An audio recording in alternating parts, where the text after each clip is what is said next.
नमस्कार किसान भाइयों और बहनों, आप सभी का बहुत स्वागत है कृषि दर्शन के आज के अंक में। किसान भाइयों, खेती किसानी में किसान भाइयों को अच्छी आमदनी तभी प्राप्त होती है जब फसल उत्पादन अच्छा हो और गुणवत्तापूर्ण हो, और इसके लिए बहुत ज़रूरी होता है कि हम अच्छी किस्मों का चयन करें।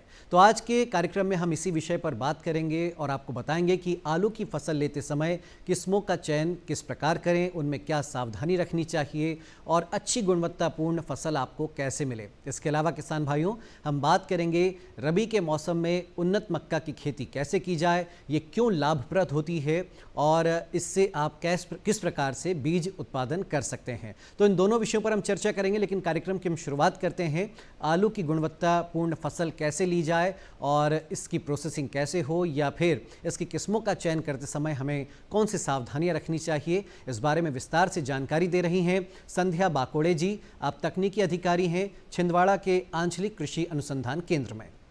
नमस्कार, मैं संध्या बाकोड़े, तकनीकी अधिकारी, आंचलिक कृषि अनुसंधान केंद्र चंदन गांव के अखिल भारतीय आलू अनुसंधान परियोजना में तकनीकी अधिकारी के पद पर कार्यरत हूँ। हमारे यहाँ फसल सुरक्षा, फसल उत्पादन एवं फसल सुधार के प्रयोगों पर कार्य किया जाता है, जिसमें मैं फसल सुधार के कार्यक्रमों पर कार्य कर रही हूँ। हमारे यहाँ विभिन्न प्रकार के प्रयोग किए जाते हैं, जैसे प्रोसेसिंग के लिए अलग वैरायटी यूज़ की जाती है। इसके अलावा ताप सहनशील वैरायटियों का भी उपयोग किया जाता है। मतलब हम इनका उपयोग करके देखते हैं कि मध्य प्रदेश के लिए कौन सी वैरायटी अधिक से अधिक उत्पादन देगी। प्रोसेसिंग के लिए विभिन्न प्रकार की वैरायटी जैसे कि चिप्सोना 1 है, चिप्सोना 2, चिप्सोना 3, चिप्सोना 4, एटलांटिक आदि किस्मों का उपयोग किया जाता है। इसके अलावा ताप सहनशील किस्में हैं, जैसे कि कुफरी लिमा, जिसका उत्पादन बहुत अधिक हो रहा है अभी यहाँ पर मध्य प्रदेश में, खासकर छिंदवाड़ा के लिए। इसके अलावा कुफरी सूर्या है और कुफरी ख्याति है। इसके अलावा हम लाल किस्मों का भी प्रयोग कर रहे हैं, जैसे कुफरी सिंदूरी है। इसके अलावा बायोफोर्टिफाइड किस्में का भी प्रयोग किया जा रहा है, जैसे कि कुफरी नीलकंठ है, कुफरी मनिक है। कुफरी नीलकंठ जो है उसमें अधिक से अधिक एंटीऑक्सीडेंट पाया जाता है, और ये बायोफोर्टिफाइड किस्में हैं जो बहुत अधिक से अधिक उत्पादन दे रही हैं। यहाँ पर मध्य प्रदेश के लिए अधिक उपयुक्त पाई गई है ये। इसके अलावा हमारे यहाँ शीघ्र समय वाली और मध्यम अवधि वाली किस्म का भी उपयोग किया जा रहा है, जैसे कुफरी पुष्कर है, कुफरी पुखराज है। ये मध्यम और शीघ्र के लिए अच्छी पाई गई है। इसके अलावा लाल किस्में हैं जो कि कुफरी सिंदूरी, कुफरी मनिक है। ये बायोफोर्टिफाइड किस्में हैं, ये हमारे यहाँ बहुत अच्छा उत्पादन दे रही हैं। किसान भाइयों, फिलहाल वक्त एक ब्रेक का है। ब्रेक के बाद जब हम हाजिर होंगे तो बात करेंगे रबी की मक्का उन्नत खेती के बारे में।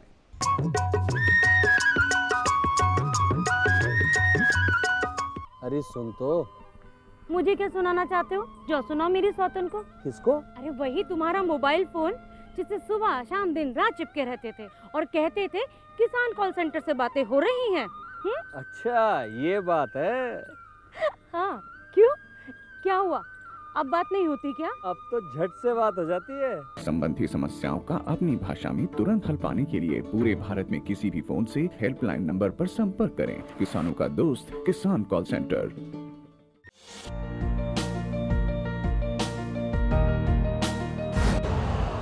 यूरिया का स्वदेशी उत्पादन 70 लाख टन बढ़ाने के लिए 6 उर्वरक संयंत्रों का उद्धार किया जा रहा है।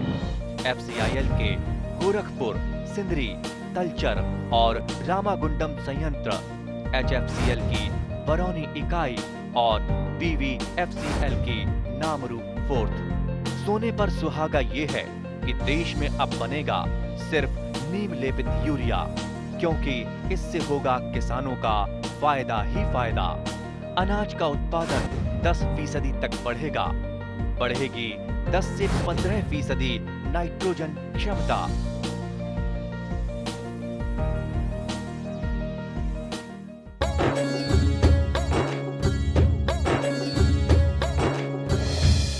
किसान भाइयों, मक्का को फसलों की रानी कहा जाता है और बड़े पैमाने पर देश में इसकी पैदावार होती है। इसका उत्पादन विदेश तक जाता है और इसका कई प्रकार से मानव आहार हो या पशु आहार, उनमें बड़े पैमाने पर इसका उपयोग किया जाता है। तो हमारे किसान भाई खरीफ में तो आमतौर पर मक्का की फसल लेते ही हैं, लेकिन आज हम आपको बताएंगे कि रबी के मौसम में मक्का की उन्नत खेती क्यों आवश्यक हो जाती है, इससे कैसे किसान भाइयों को फ़ायदा होता है। सबसे बड़ी बात यह है किसान भाइयों कि रबी के मौसम में अगर आप मक्के की खेती कर रहे हैं तो इससे आपको बीज उत्पादन में सहायता मिलती है। आप मक्का के बीजों का व्यवसाय भी कर सकते हैं। साथ ही साथ जो खेती किसानी है उसमें फसलों का जो विविधतापूर्ण फसल चक्र होता है उससे भी आपका खेत गुणवत्तापूर्ण होता है, उर्वरक बनता है, आपकी पैदावार अच्छी होती है। तो फसलों में विविधता के लिए रबी में मक्का की उन्नत खेती कैसे की जाए, इसकी उन्नत तकनीकें क्या हैं और ये क्यों लाभप्रद है, इस बारे में विस्तार से जानकारी दे रहे हैं डॉक्टर गौरव महाजन। आप कृषि वैज्ञानिक हैं छिंदवाड़ा के कृषि आंचलिक अनुसंधान केंद्र में। नमस्कार किसान भाइयों, मैं डॉक्टर गौरव महाजन जवाहरलाल नेहरू कृषि विश्वविद्यालय जबलपुर अंतर्गत आंशिक कृषि अनुसंधान पर अखिल भारतीय मक्का अनुसंधान परियोजना में एक वैज्ञानिक के कार्य में कार्यरत हूँ। किसान भाइयों, मैं आपके समक्ष आज रबी की मक्का की उन्नत खेती की समसामयिकी के विषय में कुछ चर्चा करना चाहता हूं, जहां आज हमारा छिंदवाड़ा प्रदेश में ही नहीं बल्कि पूरे भारतवर्ष में मक्का के फसल के रूप में अग्रणी है और इसको एक मक्का की सिटी के रूप में एक प्राय रूप में जाना जाता है। वहीं पे खरीफ मक्का के साथ साथ रबी मक्का की लेने की संभावना भी बहुत अधिक है। जो किसान भाई खरीफ मक्का लेने के बाद अगर अपने खेत को परती छोड़ते हैं या किसी प्रकार की अन्य फसल नहीं लेते, उनके लिए अधिक लाभ अर्जित करने का ये एक सुनहरा मौका है जहां पे आप रबी मक्का की ले सकते हैं। रबी मक्का की फसल जो है आम औसतन खरीफ मक्का से 1 से 2 महीना अधिक आयु की होती है, परंतु इसमें उपज अधिक मिलती है। रबी में आप मक्का के लेने के लिए किसी विशेष प्रकार की समसामयिकी नहीं है, परंतु कुछ बातों का ध्यान आपको रखना अति आवश्यक होता है। जब भी आप मक्का की बोनी करें तो कतार से कतार की दूरी और पौधे से पौधे की दूरी को आप जहाँ तक हो सके उसको बना करके रखें। कतार से कतार की दूरी और पौधे से पौधे की दूरी जो है वो 60 से 70 सेंटीमीटर और पौधे से पौधे की दूरी आप 8 से 10 सेंटीमीटर जो है वो आप रख सकते हैं। जब भी किसान भाई रबी की मक्का की बोनी करें तो कोशिश ये करें कि अपने घर का बीज को उपयोग ना करते हुए संकुर प्रजाति या किसी हाइब्रिड का वो प्रयोग करें, जिससे कि उनकी उपज जो है वो अधिक रहे। मक्का की जब भी आप बोनी करें, मक्का की बोनी के प्रथम 3 सप्ताह 20 से 21 दिनों में आपको अपने फसल को विशेष रूप से ध्यान रखना है, क्योंकि आप लोग जैसे किसान भाई जानते हैं कि अभी वर्तमान समय में फाल आर्मी वर्म नाम का एक कीट है जिसका प्रकोप मक्का की फसल में बहुत अधिक रूप से दिखा जा रहा है। तो केवल खरीफ ही नहीं, रबी की मक्का भी इससे अछूती नहीं है। तो आप किसान भाइयों से मेरा अनुरोध है कि जैसे भी आप मक्का बोनी करते हैं उसके प्रथम 3 सप्ताह में आप अपने खेत की निगरानी करते रहिए। कहीं पे भी पत्तों पे खुरचन दिखाई दे, पत्तों में जो है वो आपका हरापन गायब हो जाए या किसी प्रकार के भी छिद्र दिखाई दे, तो ये इस बात का सूचक है कि आपके खेत में फाल आर्मी वर्म का जो प्रकोप है वो हो गया है। उसको बचाने के लिए किसान भाइयों को प्रथम अवस्था में जहाँ तक हो सके नीम के तेल का छिड़काव करना चाहिए। तत्पश्चात 1 सप्ताह के बाद अगर आप देखें कि अगर एक पंक्ति में मान लीजिए कि अगर आपकी एक पंक्ति 20 पौधों की है तो उसमें औसतन 5 पौधे भी अगर रोग ग्रसित हैं तो आपको पुनः एक रासायनिक दवा जो कि इमामेक्टिन बेंजोएट है या इस प्रकार के रसायन आपको फिर से उसको इस्तेमाल करने चाहिए, ताकि फाल आर्मी वर्म का जो प्रकोप है वो आपकी फसल में ना हो। जैसे ही आपकी मक्का 30 दिन की होती है, मतलब कि 1 महीने की होती है, उसमें आप संतुलित पोषण को ध्यान में रखते हुए जो यूरिया और स्फुर की मात्रा है उसको आप दें, ताकि मक्का जो है उसका पोषण बना रहे। जहाँ तक सिंचाई की बात हम करते हैं, रबी में आपको 20 दिन के अंतराल पे एक हल्की सिंचाई देनी पड़ती है। और अगर आपने अपनी मक्का की जो बोनी है वो पंक्ति से की है तो आप देखेंगे कि बहुत ही सरलता से और सुगमता से आप जो है उसमें सिंचाई कर पाएंगे, किसी प्रकार की समस्या आपको नहीं आती। सिंचाई देने के साथ साथ आपको ये ध्यान रखना चाहिए कि मक्का में आपको 1 महीने के बाद मिट्टी चढ़ाने का कार्य करना है। जैसे कि आप मेरे पीछे देख पा रहे होंगे, तो इसमें आपको मिट्टी चढ़ाने का आप बैलों चले डोरे से उसमें मिट्टी चढ़ाने का कार्य कीजिए। इससे 2 लाभ आपको मिल जाएंगे। एक तो आपके मक्का की फसल जो है वो गिरेगी नहीं, खड़ी रहेगी, और दूसरा जैसे ही आप मिट्टी चलाने के लिए डोरा चलाते हैं तो उस डोरे से जितने भी अनवांछनीय पौधे जिनको हम खरपतवार कहते हैं वो खरपतवार प्रथम अवस्था में वो नष्ट हो जाते हैं। द्वितीय अवस्था में, फसल की द्वितीय अवस्था में जब जो भी खरपतवार आते हैं वो एक तो कम मात्रा में आते हैं, और अगर किसान भाई अगर ज़्यादा क्षेत्रफल में मक्का ले रहा है तो इस प्रकार के खरपतवारों को वो रसायन नाशक से इस्तेमाल करके उनको नियंत्रित कर सकता है। आज हमारे बाज़ार में बहुत ही अच्छे रसायन हैं जिनका प्रयोग हमने भी किया है। आप इसी प्रकार के कुछ रसायन हैं जैसे कि टेम्ब्रोटिन है या ट्रोपामेज़ोन है, इस प्रकार के जो रसायन हैं ये विभिन्न कंपनियों द्वारा उपलब्ध हैं आपको मार्केट में। इसको आप इस्तेमाल करके अपनी मक्का में नींदा नियंत्रित कर सकते हैं। जब भी किसान भाई नींदा नियंत्रित करें, कृपया ये ध्यान रखें कि वो पूरी सुरक्षा का ध्यान रखें, अपने हाथ पाँव अपनी आंखें कवर रखें, अपने उन पे किसी प्रकार का रसायन नहीं गिरना चाहिए, और जो रसायन की अनुशंसित मात्रा है कृपया करके वही अनुशंसित मात्रा का वो इस्तेमाल करें। अनुशंसित मात्रा से अधिक रसायन का उपयोग करने से फसल पे दुष्प्रभाव देखा जाता है। मक्का की जो फसल है रबी के मौसम में वो आपको 5 महीने में पक कर के तैयार हो जाती है, और इसके जो भुट्टे होते हैं बड़े सुदृढ़ और दाना जो है बहुत अच्छा भरता है। जैसे किसान भाई आप देख पा रहे हैं, जैसे मैंने अनुशंसा की थी कि जब भी मक्का की बोनी आप करें, आप पंक्तियों में मक्का की बोनी करें, और प्रत्येक पंक्ति से पंक्ति की दूरी जो है वो आप 60 सेंटीमीटर रखें, और पौधे से पौधे की दूरी है वो आप 8 से लेकर के 10 सेंटीमीटर रख सकते हैं, जिससे कि प्रत्येक पौधे को अपना वृद्धि विकास के लिए पर्याप्त स्थान मिलता है। दूसरा आप किसान भाई ये देख सकते हैं, जैसे ही हमारी मक्का जो है 35 से 40 दिन की अवस्था में होती है तो उसमें हम एक डोरा चला देते हैं। इस डोरा चलाने से हमको 2 तरह के लाभ मिलते हैं। एक तो ये मिट्टी चढ़ जाती है जो पौधों को सुदृढ़ रखती है, जिससे कि पौधे भविष्य में अगर सिंचाई हो या कभी भारी वर्षा हो जाए तो ये पौधे गिरते नहीं हैं। और दूसरा डोरा चलाने से जितने भी आपके खरपतवार हैं वो खरपतवार जो है वो पूर्णतः से नष्ट हो जाते हैं, जिससे और वायु संचार अधिक होने से मक्का की उपज में हमको अधिक मिलती है। जैसे मैं शुरू से बताते आ रहा हूँ कि रबी में बहुत संभावना है मक्का की फसल की बहुत अच्छी संभावना है। उसमें आप चाहें तो आप मक्का का बीज उत्पादन भी ले सकते हैं। जो किसान भाई थोड़ा सा हमारे कुशल हैं वो मक्का का बीज उत्पादन भी स्वयं कर सकते हैं, परंतु अगर आप मक्का की फसल केवल दाने के लिए लेना चाह रहे हैं तो इस प्रकार आप देखेंगे, आप जो किसान भाई अगर देख पा रहे देखिए कि जो मक्का की फसल के पौधे होते हैं वो रबी की उपेक्षा खरीफ की उपेक्षा रबी में ज़्यादा सुदृढ़ और मोटे होते हैं, जिससे कि हमको अच्छी उपज मिलती है। दूसरा किसान भाइयों आप देखिए कि मक्का की फसल में हमको जब भी हमने मक्का की फसल लगाई है तो हमको निश्चित दूरी पे एक बार देखना पड़ता है कि किसी प्रकार की मक्का के पौधे में, चाहे ऊपरी पौधे हैं, चाहे मध्य के पत्ते हैं और चाहे नीचे के पत्ते हैं, किसी प्रकार के कीट द्वारा क्षति नहीं होनी चाहिए। अगर किसी प्रकार से कीट की क्षति हुई है तो ये मानकर चलिए कि आपकी फसल में फाल आर्मीवर्म का प्रकोप है। फाल आर्मीवर्म का प्रकोप को देखने के लिए हम केवल एक स्थान पर ना रुक करके पूरे खेत का भ्रमण करते हैं और उसमें से हम पौधों को देखते हैं। अगर एक पंक्ति में 10 से अधिक पौधे जो हैं हमारे रोग रहित हैं, उनमें किसी प्रकार के कीट हैं या उनमें किसी प्रकार का जैसे पत्तों में कटाव है, तो ये इस बात को सूचक होता है कि मक्का में जो है आपका फाल आर्मीवर्म का प्रकोप हो गया है। तो जैसे ही आपको फाल आर्मीवर्म का प्रकोप दिखाई दे, किसान भाई उसमें देरी ना करें, उसमें जल्दी से जल्दी उसमें नीम का घोल, अगर प्रारंभिक अवस्था है प्रथम 3 सप्ताह हैं तो नीम के घोल का इस्तेमाल कीजिए, और आगे चल करके अगर वो ज़्यादा प्रकोप बढ़ जाता है तो रासायनिक से उसको भी आप इसका नियंत्रण कर सकते हैं।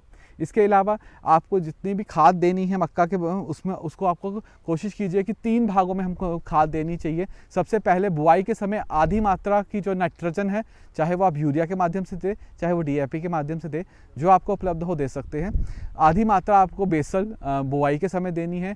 1/3 मात्रा आपको जो है इसमें जैसे ही नर मंजरी आएगी, नर मंजरी आने की अवस्था पे देनी पड़ती है, और उसके बाद की 1/3 जो आपकी मक्का में पोषक तत्व की मात्रा है वो आप मादा मंजरी आने के स्थान पर दीजिए। आप देखते हैं जैसे ही मादा मंजरी आना शुरू होगी तो हमारे यहाँ भुट्टे में सिल्क के रूप में भुट्टे जो है वो दिखाने शुरू हो जाते हैं, शिशु भुट्टे, तो आप उसमें दे सकते हैं। इसके अलावा किसान भाइयों आप देखेंगे कि कुछ प्रजातियाँ मक्का की ऐसी होती है जिसमें 1 से अधिक भुट्टे जो हैं वो उसमें आते हैं। जैसे ऐसे 1 से अधिक भुट्टे आ रहे हैं तो जो नीचे के भुट्टे हैं उनको किसान भाई हैं, जो हमारी माता बहनें हैं जो कृषि में जुड़ी रहती हैं, वो उनको निकाल करके हरी सब्जी के रूप में इस्तेमाल कर सकती हैं। आजकल पाश्चात्य सभ्यता के साथ बेबी कॉर्न हो गया या शिशु मक्का हम कह लें, वो एक बहुत ही पोषक सब्जी के रूप में हमारे किसान भाई किसान माताएं जो हैं वो अपने घरों में यूज़ कर सकते हैं, इस्तेमाल कर सकते हैं। तो उसके लिए आपको प्रमुख फसल को नहीं छेड़ना, आपको प्रमुख भुट्टा जहाँ पे दाना पड़ रहा है उसको आपको कुछ भी नहीं करना, परंतु अगर नीचे की कल्चों में नीचे में कहीं पे अगर भुट्टे आ रहे हैं तो उसको आप प्रारंभ में उखाड़ सकते हैं और उसको आप हरी सब्जी के रूप में आप उसको इस्तेमाल कर सकते हैं। इस तरह से आपका जो मक्का है वो ना केवल आपको दाना भी देता है, कहीं ना कहीं पे आपको हरी सब्जी के रूप में भी आप उसको इस्तेमाल कर सकते हैं। दूसरी बात यह है कि जैसे ही हमारे ये एक प्रचलित प्रथा है हमारे मध्य प्रदेश में, जितने भी मक्का उगाने वाले स्थान है वहाँ पे देखा जाता है कि जब मक्का का भुट्टा पक जाता है तो किसान भाई जो है मक्का को भुट्टे पे ही रहने देते हैं। जब तक पूरा पेड़ नहीं सूखता तब तक उसको वो उतारते नहीं हैं। तो ऐसा करने से आप लोग बचिए। देखिए, जैसे ही मक्का परिपक्व हो जाए, उसका भुट्टा परिपक्व हो जाए, किसान भाई भुट्टे को तोड़ के अलग कर लें। उसके बाद जो भी आपका हरा चारा है उसको काट करके आप जानवरों को खिला सकते हैं। आपको पूरे पौधे को सूखने की इंतज़ार नहीं करना होता।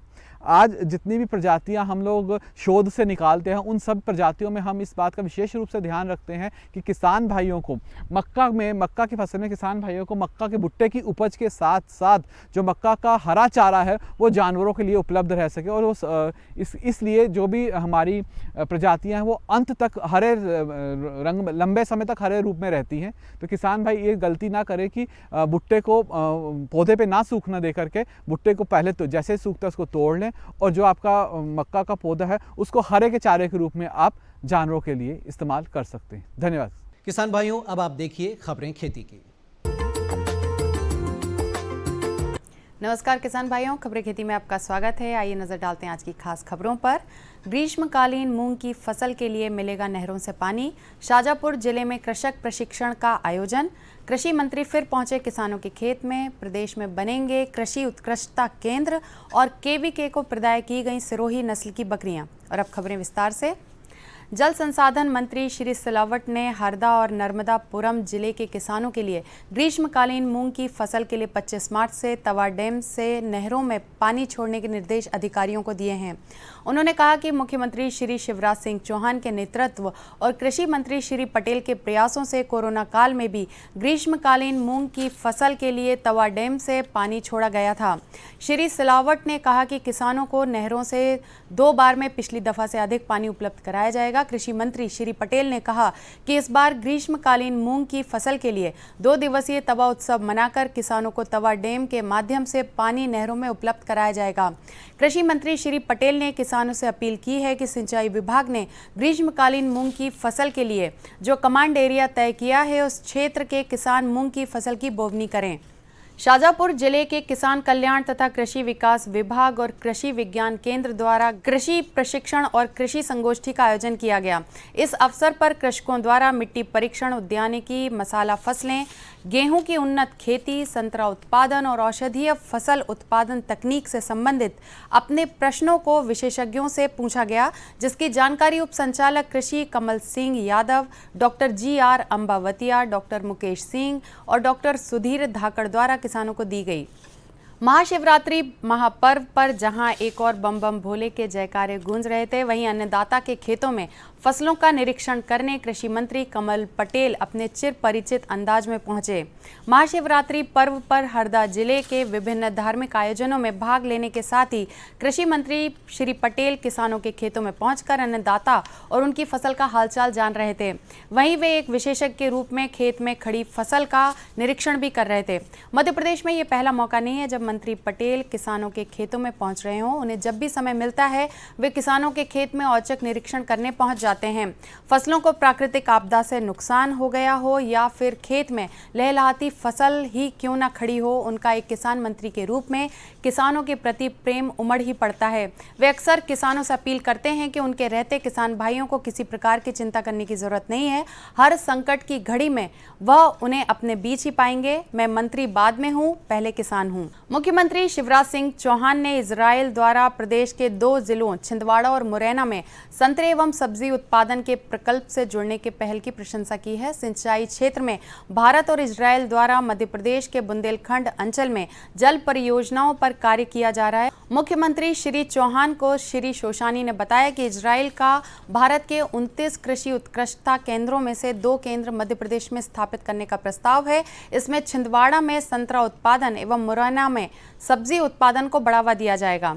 जवाहरलाल नेहरू कृषि विश्वविद्यालय जबलपुर के कृषि विज्ञान केंद्र बैतूल में विगत 16 माह पूर्व सिरोही नस्ल की बकरियां लाई गई थीं, जिन्होंने दोगुने से भी ज़्यादा वृद्धि की एवं बकरी पालन इकाइयों का विस्तार किया गया और विश्वविद्यालय के विभिन्न कृषि विज्ञान केंद्रों जिसमें दमोह, बालाघाट एवं सिवनी को एक एक इकाई प्रदान की गई, जिनका उद्घाटन संचालक विस्तार सेवाएं डॉक्टर दिनकर प्रसाद शर्मा जी के द्वारा किया गया। वर्तमान में एक इकाई से इन 16 माह में 4 इकाइयां विस्तारित हुई हैं और आगामी 3 वर्षों में अपने लक्ष्य को प्राप्त करते हुए लगभग सभी कृषि विज्ञान केंद्रों में बकरी पालन इकाइयां स्थापित होने की संभावना है। और अब बात करेंगे किसान सम्मान निधि योजना के बारे में। केंद्र सरकार ने कृषि को बढ़ावा देने व किसानों की आर्थिक मदद के लिए किसान सम्मान निधि योजना की शुरुआत की है, जिसके अंतर्गत किसान भाइयों को केंद्र सरकार हर साल 6,000 रुपये 3 किश्तों में देती है। इसमें से कुछ मदद मध्य प्रदेश सरकार भी अपनी तरफ से 4,000 की करती है। आइए जानते हैं प्रदेश के किसान भाई इस योजना से किस तरह लाभान्वित हैं। आइए मिलते हैं उनसे और जानते हैं किस तरह वो लाभ प्राप्त कर रहे हैं। मेरा नाम दूर सिंह है, मैं किसान हूँ, खेती करता है। प्रधानमंत्री ने पैसा देते खेती करने के लिए, खाद बीज लेते। धन्यवाद प्रधानमंत्री का, मोदी जी की धन्यवाद। मेरा नाम मुकेश रावत है, गड़त का रहने वाला हूँ, किसान। जो प्रधानमंत्री जी के आभारी हूँ और जो उन्होंने किसानों के लिए अच्छा किया है, खाते में पेमेंट डालते रहे और उस पेमेंट से हम खाद बीज ला रहे हैं, खेत में उपयोग कर रहे हैं। और आज देखो मेरी फसल अच्छी हरी भरी है। बहुत बहुत वो आभारी है मेरे प्रधानमंत्री जी। किसान सम्मान निधि बहुत उपयोग में आती है, अपने बोनी के उसमें आ जाती है, अपने धान के इसमें आ जाती है और मजदूरों को काम में ले लेते हैं। किसान भारी खुशहाल हैं और उनकी निजी आवश्यकताएं, खाद बीज अन्य आवश्यकताएं उसी से पूर्ति हो रही है। कोई भी किसान इससे असहमत नहीं है कि हमें कोई परेशानी है। हर किसान खुशहाल है। और किसान भाइयों, आज कृषि दर्शन कार्यक्रम में इतना ही। साथ ही मुझे दीजिए आज्ञा। नमस्कार। मेरा नाम सुकेर सिंह है, खेती करता है, किसान आदमी। बाकी प्रधानमंत्री पैसा डालता तो मैं खाद बीज लेता। धन्यवाद। तो किसान भाइयों, आज के कृषि दर्शन कार्यक्रम में इतना ही। अगले अंक में हम फिर हाजिर होंगे खेती किसानी से जुड़ी नई जानकारियों के साथ। एक बात और आपको बताना चाहेंगे कि इस कार्यक्रम को आप देख सकते हैं रात 11 बजे और सुबह 7:30 बजे। तो अगले अंक में हम फिर आपसे मुलाकात करेंगे। तब तक के लिए दीजिए अनुमति। नमस्कार।